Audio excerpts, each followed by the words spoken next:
Hello, അപ്പോൾ ദേ നമ്മളൊരു ഉടുക്കാതെ അലമാരി വെച്ചിരിക്കുന്ന സാരി ഒരു പുതിയ മേക്ക് ഓവർ നടത്തുവാണ് കേട്ടോ. അപ്പോൾ ഇത് വന്നിട്ട് വേറൊരു ഡ്രസ്സിലേക്ക് രൂപമാറ്റം വരുത്തുവാണ്. അപ്പോൾ ദേ ഇത് നമ്മുടെ സാരിയുടെ പല്ലുവാണ്. പിന്നെ സാരിയിൽ കുറച്ച് നല്ല ബ്യൂട്ടിഫുൾ സാരിയാണ് കേട്ടോ. അപ്പം കുറച്ച് കോസ്റ്റ്ലിയുമാണ്. ദുബായിൽ നിന്ന് എന്തോ അവർക്ക് പർച്ചേസ് ചെയ്തതാണ്, പക്ഷേ ഒരു വട്ടം ഉടുത്തിട്ടുള്ളൂ. അപ്പോൾ ഇതാണ് വന്നിട്ട് പല്ലു കഴിഞ്ഞ് വരുന്ന ഈ ഡിസൈൻ. ഇതൊക്കെ ഞാൻ നിങ്ങളോട് പറയുന്നതിൽ കാര്യമുണ്ട്. നമ്മൾ ഈ സാരിയിൽ എല്ലാ സംഭവങ്ങളും ആവശ്യം വെച്ചാണ് നമ്മളിത് എന്താ പറയുക, അത് അടുക്കും ചിട്ടയായിട്ട് കൊടുത്തിട്ടുണ്ട്. കാരണം ഒന്നും നമ്മൾ വേസ്റ്റ് ആക്കിയിട്ടില്ല, എല്ലാം നമ്മൾ യൂസ് ചെയ്തിട്ടുമുണ്ട്. എന്നാൽ അത് ആവശ്യമുള്ളിടത്ത് മാത്രം വെച്ചിട്ടുള്ളൂ.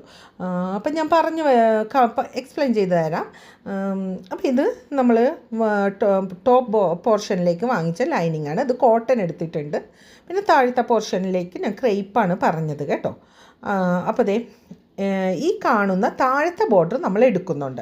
പിന്നെ ചുളി വേണ്ടായിരുന്നു കേട്ടോ. നമ്മളിത് ആ മൂലയിലൊരു സ്റ്റീം അയൺ കണ്ടില്ലേ, അത് വെച്ച് ഞാൻ നന്നായിട്ട് അങ്ങോട്ട് സ്റ്റീം കൊടുത്ത് അയൺ ചെയ്ത് കൊടുത്തു കേട്ടോ. അപ്പം അതായത് നമ്മളിത് ടോപ്പ് പോർഷൻ നമ്മൾ വെട്ടിയിട്ടുണ്ട്.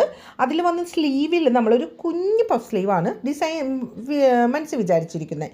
ഇതൊക്കെ എൻ്റെ ഐഡിയ, അവരൊരു പിക്ചർ തന്നിരുന്നു കേട്ടോ. പക്ഷേ അപ്പം നമ്മൾ സ്ലീവിൽ ഇങ്ങനെ എടുക്കണ്ടെന്നൊക്കെ വിളിച്ച് പറഞ്ഞപ്പോൾ അവർ ഓക്കെ ആയിരുന്നു. അപ്പോൾ അതൊരു പഴയ മോഡലായി പോകുമല്ലോ. അപ്പോൾ അതുകൊണ്ട് നമ്മൾ ആ ഒരു ബോർഡർ ഒഴിവാക്കി. അപ്പോൾ ദേ ഇങ്ങനെ നമ്മൾ ടോപ്പ് പോർഷൻ എടുത്തിട്ടുണ്ട് കേട്ടോ. അപ്പോൾ ഇതിനൊരു മോഡൽ മധുബാല മോഡൽ അങ്ങനെ എന്തോ പറയും കേട്ടോ. അപ്പം ഞാൻ ഇത് ചെയ്ത് കഴിഞ്ഞാണ് പിന്നെ ഞാൻ അത് മനസ്സിലാക്കിയത്. അപ്പം ഇത് നോക്കും, നമ്മൾ ഈ ബ്ലൗസിൻ്റെ താഴെ പോർഷനിൽ ആ ഒരു കസവ് അത് അങ്ങനെ കറക്റ്റ് വന്നതുകൊണ്ട് നമ്മൾക്ക് ആ ഒരു ബ്രസ്റ്റിൻ്റെ അടിയിലായിട്ട് ഒരു പിടുത്തം വരും. മനസ്സിലായത്? ഞാൻ വെച്ച് പിടിപ്പിച്ചതല്ല, ആ ഡിസൈൻ അങ്ങനെ വരണ രീതിയിൽ ഞാൻ എടുത്തതാണ്.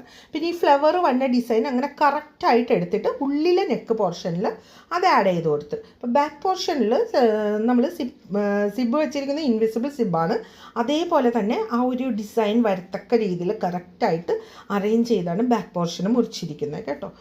ആളധികം തടിയില്ലാത്ത കൊച്ചായതുകൊണ്ട് ഇപ്പം നമ്മൾ അപ്പുറത്തെ പോർഷനിൽ നിന്നും ഇപ്പുറത്തെ പോർഷനിൽ നിന്നും വന്നിട്ട് നമ്മൾ ആ ബോർഡർ പോർഷൻ മുറിച്ച് കളയുന്നുണ്ടേ.